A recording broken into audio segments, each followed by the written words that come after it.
तो देखते हैं अब हम लोग चेन रूल, ठीक है, कि चेन रूल से हम लोग कैसे क्वेश्चन को सॉल्व कर सकते हैं। तो देखो चेन रूल जो है हम डायरेक्ट अगर बताएंगे तो क्लियर नहीं होगा, ठीक है। हम लोग क्या करेंगे, एक एक क्वेश्चन उठाएंगे और उसको सॉल्व करके देखेंगे आखिर चेन रूल होता क्या है, ठीक है।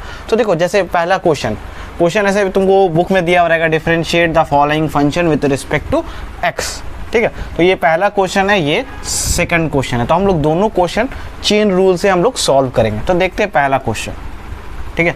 जब भी क्वेश्चन आए, ठीक है, तो हम लोग इसको लिख देंगे differentiate both side with respect to x, ठीक है। एक्स के रिस्पेक्ट में हम क्या करेंगे, दोनों तरफ डिफरेंशिएट कर देंगे। तो देख लो d by d x of y और d by d x of sine cos x, ठीक है। ये हो गई, ये मेरा फंक्शन है। अब तुमको इसको सॉल्व करना है, इस पर ध्यान नहीं देना है, यही हमको निकालना है, d y by d x. देखो क्वेश्चन तुमको ऐसे भी देगा कभी कभी, क्या बोलेगा, find d y by d x, ठीक है, और यहाँ फंक्शन दे देगा y, तो ऐसे ही d y by d x निकालो। या फिर क्वेश्चन ऐसे भी घुमा के दे सकता है, differentiate the following function with respect to x, दोनों एक ही बात हुआ। तो चलो अब आते हैं चेन रूल पर। तो देखो चेन रूल जो है वो हमेशा ध्यान रखना कंपोजिट फंक्शन में लगेगा। अब भैया कंपोजिट फंक्शन क्या होता है, तो मैंने पिछले कंटिन्यूटी के थ्योरी में बताया है कि कंपोजिट फंक्शन क्या है। आप पहले जाकर के उसको देखो फिर यहाँ आना, ठीक है। तो देखो ऐसे हम भी बता देते हैं कि क्या होता है। देखो कंपोजिट फंक्शन क्या बोलते हैं, जब फंक्शन में एक से ज़्यादा, ठीक है, जब कोई भी फंक्शन में क्या हो, एक से ज़्यादा फंक्शन हो, यानी कि कॉम्बिनेशन ऑफ फंक्शन क्या कहलाता है, कंपोजिट फंक्शन कहलाता है। यानी कि अगर तुम ध्यान से देखोगे इसमें दो फंक्शन है, कैसे, एक एच एक्स देख लो, साइन एक्स है, ठीक है, एक फंक्शन साइन एक्स है और दूसरा इसको जी एक्स बोल लो, ठीक है, कॉस एक्स फंक्शन है। और यहाँ पर दोनों फंक्शन का कॉम्बिनेशन है, कैसे, तो देखो ये एच, यहाँ एक्स है तो यहाँ एक्स है, ठीक है, यहाँ टी रहता तो यहाँ भी टी रहता। अच्छा यहाँ अगर कॉस एक्स डाल दें हम, यहाँ अगर कॉस एक्स डाल दें तो यहाँ भी एक्स के जगह पर क्या हो जाएगा, कॉस एक्स, ठीक है। तो देखो इसी फंक्शन से आया, इसी दोनों फंक्शन से ये फंक्शन आया, देखो यही सेम फंक्शन है ना। तो ये क्या है, कॉम्बिनेशन ऑफ टू फंक्शन है। तो ध्यान रहे जब भी ऐसा क्वेश्चन आए, जब भी कंपोजिट फंक्शन आए, तो हम लोग चेन रूल अप्लाई करेंगे। अब चेन रूल अप्लाई कैसे करना है, तो यहाँ पर दो फंक्शन था, साइन एक्स और कॉस एक्स। तो ध्यान दो अब जरा, तो पहले हम लोग लिखेंगे डी बाई डी एक्स, पहले जो है उसको लिख देना है कॉस एक्स। अब उसके बाद क्या करेंगे, इसके अंदर वाला फंक्शन को लिखेंगे, ध्यान से सुनना, इसके अंदर वाले फंक्शन को लिखेंगे, ये वाले फंक्शन को हमेशा, वो भी डी दे करके, डी ऑफ कॉस एक्स। और जो चीज़ यहाँ लिखे वही चीज़ यहाँ लिख देना, सेम चीज़, क्लियर। इसके अंदर वाला यहाँ लिखना, जो यहाँ लिखे वही यहाँ लिखे। अब देखो एक फंक्शन तो तुम्हारा यहाँ लिखा गया पूरा और दूसरा फंक्शन यहाँ लिखा गया, ठीक है। अब इसके बाद तो कोई फंक्शन बचा नहीं, कोई फंक्शन नहीं बचा, ठीक है। तो हम यहाँ क्या करेंगे, अब dx लिख देंगे। जब कोई फंक्शन नहीं बचेगा तो dx लिख देंगे, ठीक है।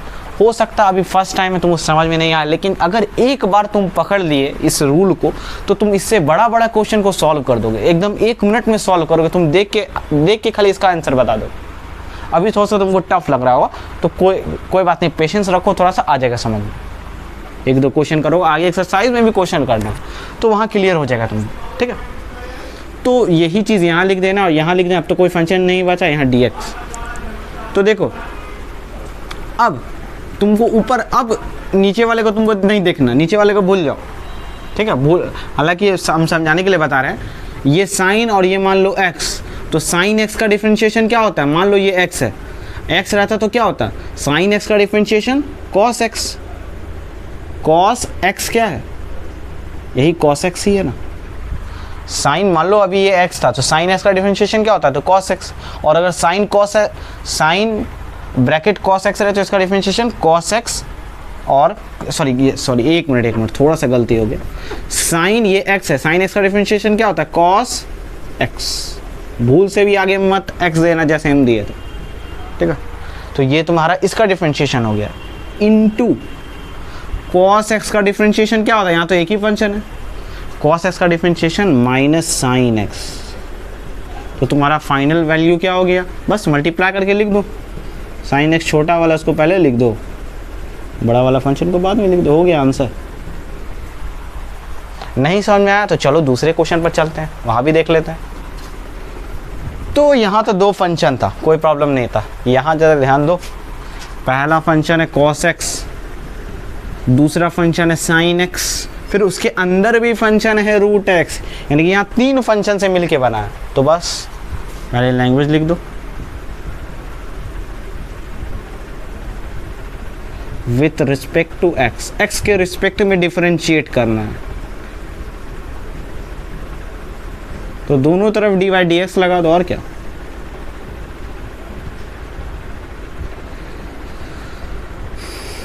ठीक, अब देखो, तो बस d लिखना है, पहले पूरा क्वेश्चन उतार दो जो है।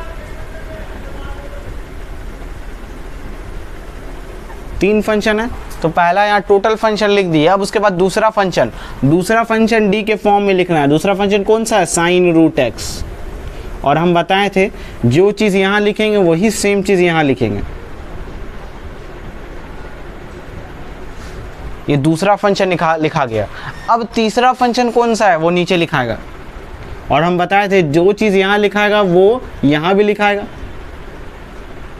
ठीक है। तो देखो d रूट x यहाँ भी था, यहाँ भी ब्रैकेट भी दे दो, कोई प्रॉब्लम नहीं है, ठीक है। आई थिंक दिख रहा हो तुम लोग को, ठीक है। थोड़ा सा और इधर करके लिख देते हैं।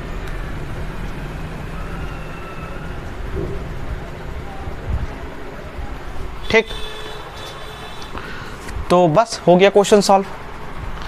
ध्यान रहे हमेशा फंक्शन को एक एक करके तोड़ते जाना। अगर तुम ध्यान से देखोगे यहाँ तीनों फंक्शन है, फिर यहाँ धीरे धीरे दो फंक्शन हुआ, फिर यहाँ एक फंक्शन हुआ, फंक्शन घटते जाएगा।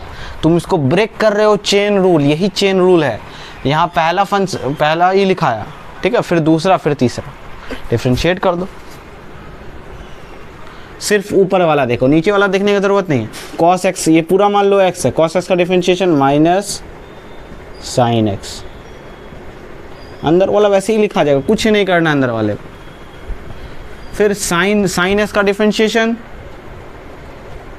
cos x। अब रूट x का डिफरेंशिएशन क्या होता है? तो एक चीज़ हमेशा याद रख लेना, फॉर्मूला में शायद नहीं लिखाए होंगे, 1/2 रूट x रहता है। डायरेक्ट फॉर्मूला याद कर लेना,